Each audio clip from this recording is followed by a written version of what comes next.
Agora, se a manutenção da ordem divina é de extrema importância na família, certamente não é menos nas coisas divinas na igreja.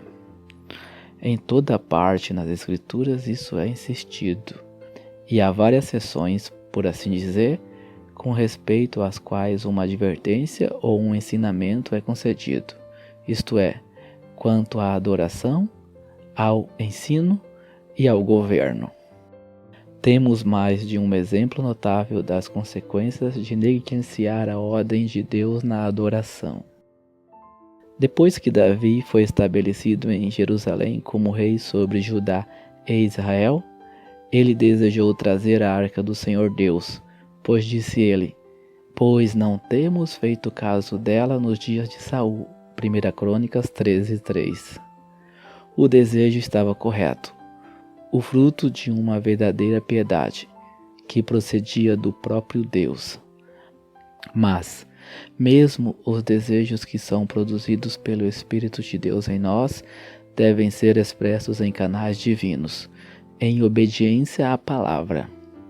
Davi ainda não havia aprendido essa lição, e fez seus próprios arranjos para o transporte da arca para o Monte Sião. Uma carroça nova foi providenciada. Os homens confiáveis iriam cuidar dela, e todo Israel se levantou para Kiriat Jearim, para levar de lá a arca de Jeová Deus, que habita entre os querubins, em que seu nome é invocado.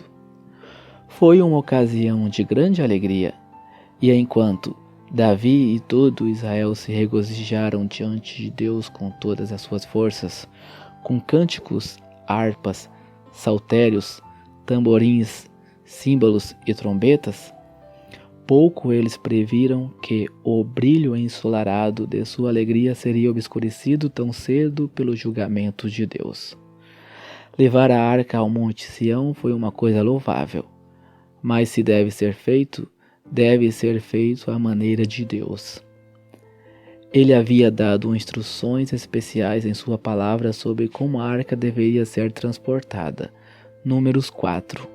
Mas Davi e seu povo agiram como se esses ensinamentos nunca tivessem sido escritos, e de fato eles estavam em uma clara transgressão.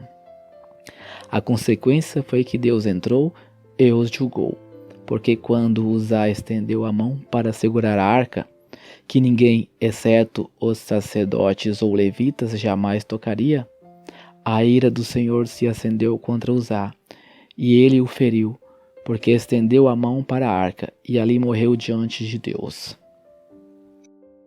A lição não escapou ao rei, pois, embora desagradado naquele momento, ele confessou mais tarde, quando ordenou que os levitas se santificassem, para que fizesse subir a arca. Jeová nosso Deus fez ruptura em nós, porque não o buscamos segundo a ordem prescrita.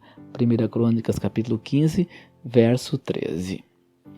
Outros exemplos podem ser facilmente lembrados, como Nadab e Abiú oferecendo fogo estranho, Levítico 10, Coré, Datã e Abirão intrometendo-se no sacerdócio, Números 16, e o rei Uzias oferecendo incenso, 2 Crônicas 26, e etc. Mas isso bastará para mostrar que Deus não é indiferente à manutenção de sua ordem em tudo relacionado ao seu culto. É uma lição que podemos muito bem guardar em nossos corações, e que deve fornecer a base para muito exame de coração em relação à Igreja de Deus. Pois nunca é demais nos lembrar de que não devemos subir por degraus ao altar de Deus. Êxodo 20 e 26.